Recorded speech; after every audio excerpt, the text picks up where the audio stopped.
नमस्कार दोस्तों, स्वागत है आपका अपने डिजिटल प्लेटफॉर्म में।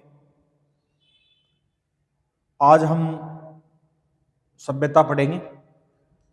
हमारा जो पिछला टॉपिक था कालीबंगा सभ्यता, आहड़ सभ्यता और गणेश्वर सभ्यता, सभ्यताओं का टॉपिक चल रहा था। आज हम पढ़ेंगे बैराट सभ्यता। बैराट सभ्यता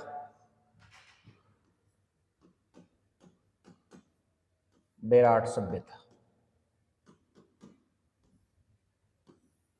बैराट जो सभ्यता है, यह सभ्यता जयपुर जिले की बात करें तो जिला है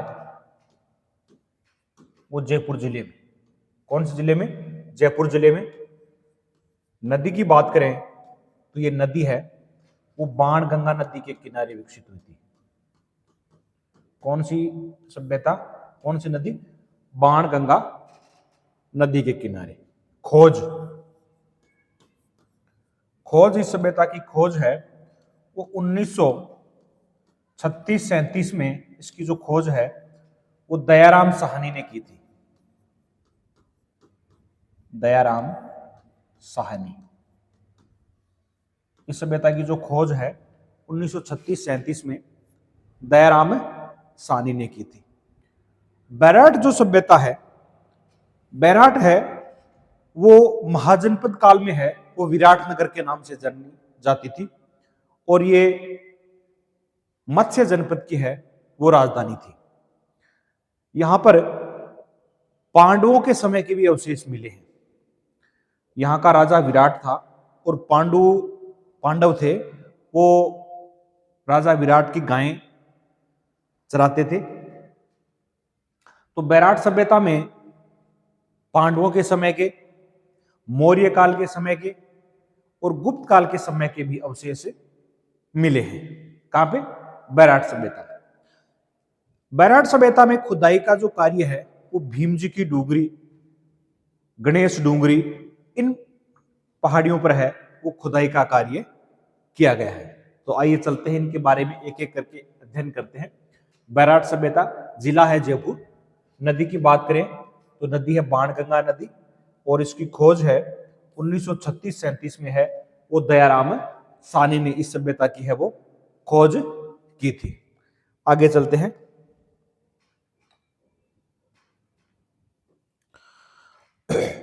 बैराट में पांडवों ने अज्ञातवास बिताया था। अज्ञातवास बिताया था। क्या बिताया था? पांडवों ने है वो अज्ञातवास बिताया था। यहां पर भीम डोंगरी,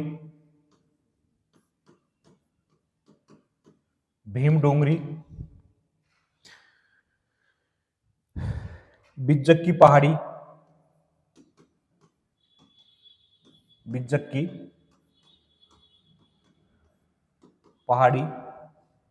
गणेश डूंगरी,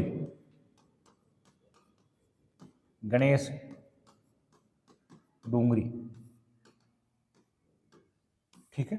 यहां पर भीम डोंगरी, बिज्जक की पहाड़ी, गणेश डूंगरी पर है वो बैराट सभ्यता की है वो अवशेष मिले हैं। इन पहाड़ियों की जब खुदाई की गई तो यहां पर है वो अवशेष मिले हैं। जो भीम डोंगरी है इस पर है वो किचक नाम का राक्षस रहता था। किचक नामक है वो राक्षस रहता था। उसके है वो पदचिन्ह मिले गए हैं। ठीक है। अब इस जो बैराट सभ्यता में है, ये हर्षवर्धन के समय यहां पर हेनसांग आया था और हेनसांग ने यहां पर है वो बौद्ध मठों की संख्या 8 बताई है। क्या देखते हैं? चीनी यात्री हवेनसांग सोंग हर्षवर्धन के समय, हर्षवर्धन के समय भारत आया था, इसने यहां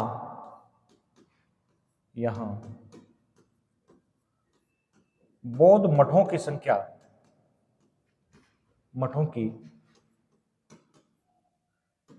है वो 8 बताई है। कितनी बताई है? बौद्ध मठों की संख्या है वो 8 बताई है। यहां पर 6-7 कमरे थे। कितने कमरे थे? 6-7 कमरे थे। और यहां पर बौद्ध मठों की संख्या है वो 8 बताई है। इस सभ्यता में मौर्य काल व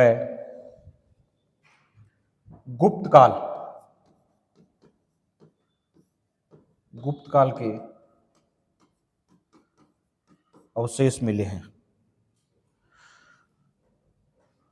सॉरी, मौर्य काल और मध्यकाल के, मौर्य काल व मध्यकाल के अवशेष मिले हैं। कौन से अवशेष मिले? इस सभ्यता में मौर्य काल और गुप्त काल के अवशेष मिले। अशोक का जो भाम्रू शिलालेख है, अशोक का भाम्रू शिलालेख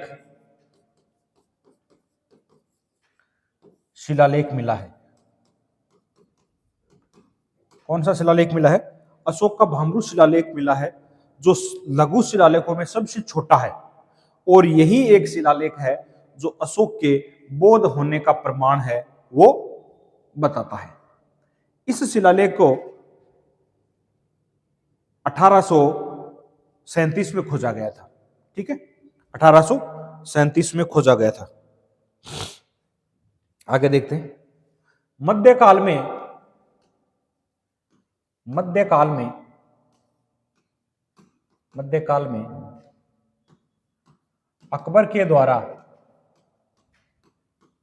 अकबर के द्वारा यहां टकसाल खुलवाई गई थी। मध्यकाल में अकबर के द्वारा टकसाल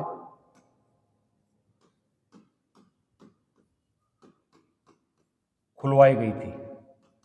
यहां पे मध्यकाल में अकबर के द्वारा है वो टकसाल खुदवाई गई थी। यहां पे खुदाई के दौरान है वो 36 मुद्राएं मिली है। कितनी मुद्राएं मिली है? 36 मुद्राएं मिली हैं, जिनमें पंचमार्क मुद्रा है, चांदी की मुद्रा है, ठीक है। इंडो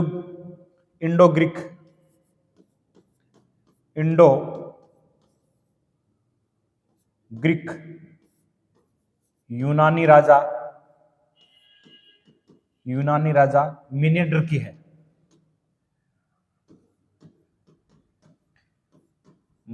है। किसकी है? यूनानी राजा है वो मिनेंडर की है ये। ठीक है। और देखो 1837 ईस्वी में कैप्टन बर्ट के द्वारा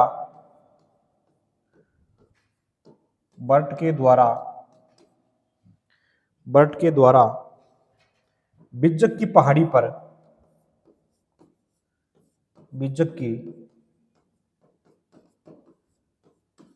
पहाड़ी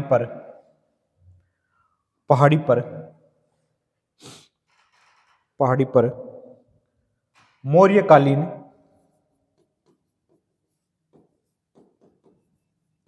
मौर्यकालीन भामरू शिलालेख खोजा गया था।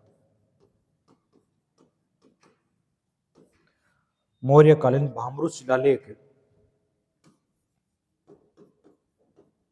खोजा गया था। भामरू शिलालेख है वो खोजा गया था। ठीक है।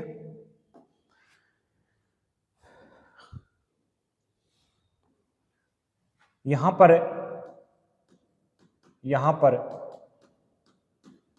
एक कपड़े में बंधी, यहां पर एक कपड़े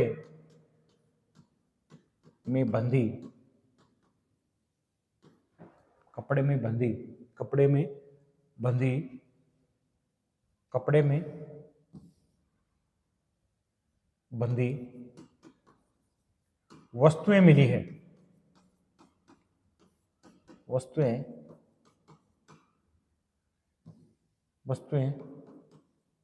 मिली है। क्या मिली है? यहां पर एक कपड़े में बंधी वस्तुएं मिली है। ये वस्तुएं गौतम बुद्ध के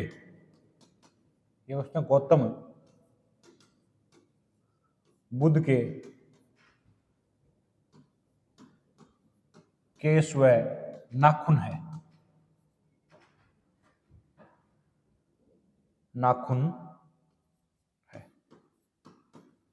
ठीक है। और वो जो कपड़ा है वो हाथ से बुना हुआ मिला है। ठीक है, हाथ से बुना हुआ मिला है। तो इस तरह से ये जो बैराट सभ्यता है ये 1836-37 ईस्वी में खोजी गई थी दयाराम साहनी के द्वारा। यहां पर पांडवों ने अज्ञातवास बिताए थे। पांडु है राजा विराटनगर के, यहां पर रहते थे। ठीक है। यहां पर भीम की डोंगरी बिज्जक की पहाड़ी पर जो खुदाई का कार्य किया गया था, और जो भीम की डोंगरी है इस पर किचक नाम का राक्षस रहता था। चीनी यात्री जो ह्वेन सांग है वो हर्षवर्धन के समय भारत आया था, और यहाँ बौद्ध मठों की संख्या है वो 8 बताता है। कौन? चीनी यात्री ह्वेन सांग। यहाँ पर 6-7 कमरे बने हुए थे उस समय, ह्वेन सांग के समय। ठीक है। इस सभ्यता में मौर्य काल व मध्य काल के अवशेष मिले हैं। अशोक का भामरू से शिलालेख यहाँ पर मिला है, जो लघु शिलालेखों में सबसे छोटा है, और यह शिलालेख अशोक के बौद्ध होने का मुख्य प्रमाण माना जाता है। ठीक है। मध्यकाल में अकबर ने यहाँ पर है वो टकसाल खुलवाई थी, यानी सिक्के ढालने की टकसाल खुलवाई थी। यहाँ पर 36 मुद्राएं मिली हैं। पंचमार्क मुद्रा है, चांदी की मुद्रा है, और इंडो ग्रीक यूनानी राजा मिनेंडर से संबंधित ये मुद्राएं मानी जाती है। 1837 ईस्वी में कैप्टन बर्ट के द्वारा बिज्जक की पहाड़ी पर मौर्यकालीन भामरू शिलालेख है वो खोजा गया था। यहां पर एक कपड़े में बंधी हुई वस्तुएं मिली है। ये वस्तुएं गौतम बुद्ध के केस और नाखून है। एक छोटा संदूक भी मिला है जिसको स्वर्ण मंजूषा कहा गया है। आगे देखते हैं और क्या क्या वस्तुएं प्राप्त होती है।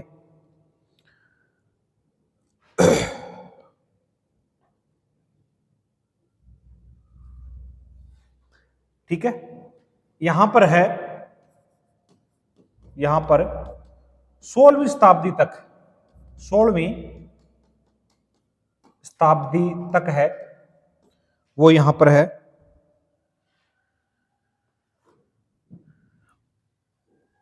16वीं शताब्दी तक यहां तांबा निकाला जाता था। तांबा निकाला जाता था। ठीक है। इस सभ्यता में है वो यहां तक 16वीं शताब्दी तक है, यहां पर है वो तांबा निकाला जाता था। अगली सभ्यता पढ़ते हैं, बालाथल सभ्यता।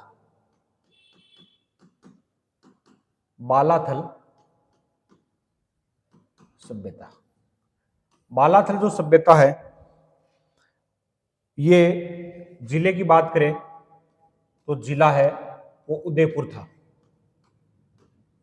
उदयपुर बालाथल सभ्यता उदयपुर जिला। नदी की बात करें तो वही आहड़ वाली बेडच नदी। कौन सी नदी? बेडच नदी के एक किनारे ये सभ्यता है, ये विकसित हुई थी।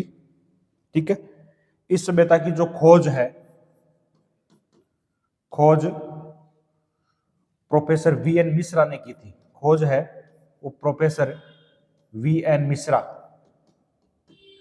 वीएन मिश्रा, मिश्रा ने इस सभ्यता की है वो खोज की थी। ठीक है, इस सभ्यता में कुत्ते और बैल की मूर्तियां मिली है। इस सभ्यता में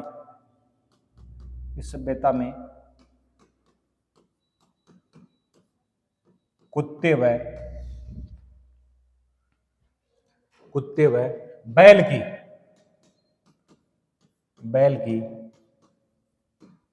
मृण मूर्तियां मिली है।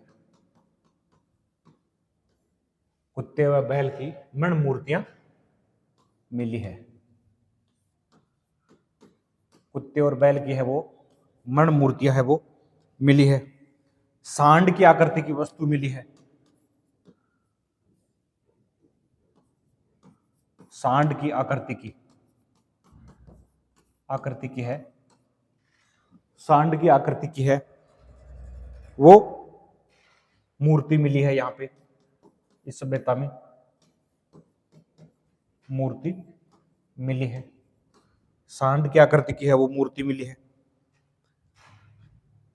इस सभ्यता में एक 11 कमरों का है वो भवन मिला है। इस सभ्यता में 11 कमरों का, इस सभ्यता में 11 कमरों का एक भवन मिला है जिसकी आकृति है वो दुर्ग के समान है। किसकी है? दुर्ग के समान है।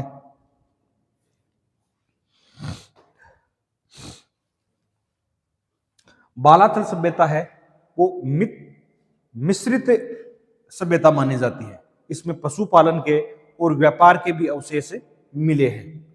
देखते हैं, बालाथल सभ्यता है वो, बालाथल सभ्यता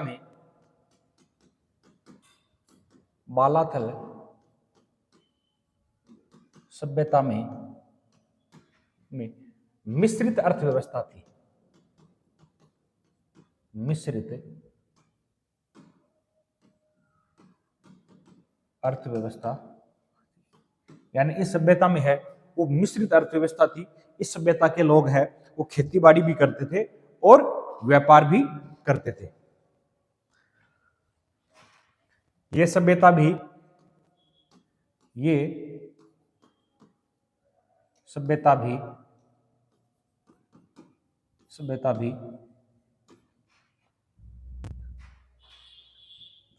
ताम्रपाषाण,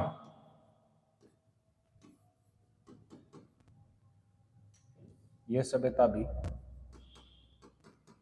ताम्रपाषाण युगीन सभ्यता थी। यानी जो बालाथल सभ्यता है, यह सभ्यता है वो ताम्रपाषाण युगीन सभ्यता थी। यह सभ्यता एकमात्र ऐसी सभ्यता है जिसमें सबसे पहले है वो पशुपालन के अवशेष मिलते हैं। ठीक है, इस सभ्यता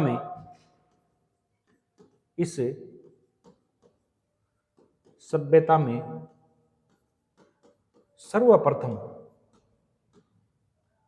सर्वप्रथम पशुपालन के अवशेष मिलते हैं। पशुपालन के अवशेष मिलते हैं। किसके अवशेष मिलते हैं? पशुपालन के अवशेष मिलते हैं। ठीक है, तो बालाथल सभ्यता है, ये सभ्यता भी है वो आर्य सभ्यता की तरह है, वो बेडस नदी के किनारे विकसित हुई थी। इस सभ्यता की भी खोज है वीएन मिश्रा ने की थी। इस सभ्यता को भी बनास संस्कृति के नाम से भी जाना जाता है। बनास संस्कृति, इस सभ्यता को भी है वो बनास संस्कृति के नाम से भी जाना जाता है। इस सभ्यता में कुत्ते व बैल की है वो मण मूर्तियां मिली है। इस सभ्यता के लोगों का है वो आहड़ सभ्यता के लोगों से आपसी संबंध था। आहड़वासी और जो बालाथल के लोग थे वो आपस में मिलते थे। ठीक है, इसमें कुत्ते व बैल की मण मूर्तियों के अवशेष मिले हैं। सांड की आकृति की मूर्ति मिली है इस सभ्यता में है वो सांड की आकृति की मूर्ति मिली है, जिससे पता चलता है कि यहाँ के जो लोग थे वो पशुओं की पूजा भी करते थे, यानी सांड की पूजा करते थे, जिससे पता चलता है कि यहाँ के लोग शिव के उपासक थे। इस सभ्यता में 11 कमरों का एक भवन मिला है जिसकी आकृति है वो दुर्ग के समान है, यानी जिसकी आकृति है वो दुर्ग के समान है। तो यहाँ की जो जनता है वो राजा को मानती थी, दुर्ग में है वो राजा रहता था और प्रजा है वो दूसरे क्षेत्र में रहती थी। बालाथल सभ्यता में मिश्रित अर्थव्यवस्था थी। यहाँ के लोग खेती भी करते थे और व्यापार भी करते थे, और सबसे पहले खेती के जो अवशेष है वो बालाथल सभ्यता में मिलते हैं। यह सभ्यता भी ताम्र पाषाण युगीन थी। यहाँ के जो औजार थे वो तांबे के और पत्थरों के दोनों के मिले हैं। ठीक है, तो यहाँ पे इस सभ्यता में भी तांबे का प्रवेश हो चुका था। तांबे के औजारों का ये प्रयोग करते थे। ठीक है, तांबे का भी व्यापार करते थे इस सभ्यता के लोग, आहड़ सभ्यता की तरह। इस सभ्यता में सर्वप्रथम है वो पशुपालन के अवशेष मिलते थे। ठीक है, पशुपालन के अवशेष मिलते हैं, इसका मतलब ये है कि यह सभ्यता भी क्या थी, ग्रामीण सभ्यता मानी जाती है। तो दोस्तों आज हमने 2 सभ्यताएं पढ़ी। एक तो बैराट सभ्यता जो जयपुर में बाणगंगा नदी के किनारे विकसित हुई थी, जिसकी खोज है वो 1936-37 में दयाराम साहनी ने की थी। और बैराट है वो प्राचीन समय में पांडवों के समय में है विराटनगर के नाम से जाना जाता था, और पांडु थे वो राजा विराट के यहाँ अज्ञातवास बिताने के लिए आए थे। और महाजनपद काल में जो बैराट था इसका नाम विराटनगर था। ठीक है, और ये मत्स्य जनपद की राजधानी हुआ करती थी। ठीक है, यहां पर भीम की डूंगरी, बिज्जक की पहाड़ी, गणेश डूंगरी, इन 3 पहाड़ियों पर है वो बैराट सभ्यता के अवशेष पाए गए हैं। ठीक है, बैराट जो सभ्यता है इस सभ्यता में एक तो मौर्य काल के और एक मध्यकाल के अवशेष है वो अधिक मात्रा में मिले हैं। वर्धन शासक हर्षवर्धन के समय चीनी यात्री ह्वेनसांग है वो बैराट में आया था और यहाँ पर वो रुका। तो उन्होंने बताया कि यहाँ पर 5-6 कमरे हैं और यहाँ पे इन कमरों में है वो 8 है, बौद्ध मठों की संख्या इन्होंने 8 बताई है। ठीक है, चीनी यात्री ह्वेनसांग हर्षवर्धन के समय भारत आया था, इसने यहाँ बौद्ध मठों की संख्या है वो 8 बताई है। यहाँ पर 6-7 कमरे बने हुए थे, इन्होंने बताया अपनी पुस्तक सीयूकी में। ठीक है, इस समय इस सभ्यता में मौर्य काल व मध्यकाल के अवशेष मिले हैं। अशोक का भामरू शिलालेख भी इस सभ्यता में मिला है, और अशोक का जो भामरू शिलालेख है ये लघु शिलालेखों में सबसे छोटा शिलालेख है। ये अशोक के बौद्ध होने का मुख्य प्रमाण माना जाता है। मध्यकाल में अकबर ने यहाँ पे है वो टकसाल खुलवाई थी, सिक्के ढालने की है वो बैराट में है वो टकसाल खुलवाई थी। यहाँ पर वो 36 मुद्राएं मिली है, जिनमें पंचमार्क मुद्रा है, चांदी की मुद्रा है, और इंडो ग्रीक यूनानी राजा मिनेंडर से संबंधित ये मुद्राएं है। 1837 ईस्वी में कैप्टन ब्रट के द्वारा बिज्जक की पहाड़ी पर मौर्यकालीन भामरू शिलालेख है वो खोजा गया था। ये भामरू शिलालेख है वो कैप्टन ब्रट के द्वारा 1837 में खोजा गया था। यहाँ पर एक कपड़े में बंधी हुई वस्तु मिली है। यह वस्तु गौतम बुद्ध के केस और नाखून माने जाते हैं, और ये जो वस्तुएं मिली है गौतम बुद्ध के केस वगैरह ये कपड़े में बंधी हुई है, और ये कपड़ा सूतू कपड़ा है और जो हाथ से बुना हुआ बताया जा रहा है। यहाँ 16वीं शताब्दी तक है वो तांबा निकाला जाता था, बैराट में है वो तांबा निकाला जाता था, और उस तांबे से औजार बनाए जाते थे जो मौर्य काल में है वो अधिक मात्रा में काम में लिया जाता था। ठीक है, अगली है बालाथल सभ्यता। तो दोस्तों हमने आज बैराट सभ्यता और बालाथल सभ्यता इन 2 का अध्ययन किया। अगली जो सभ्यता है वो हम अगली क्लास में पढ़ेंगे। धन्यवाद।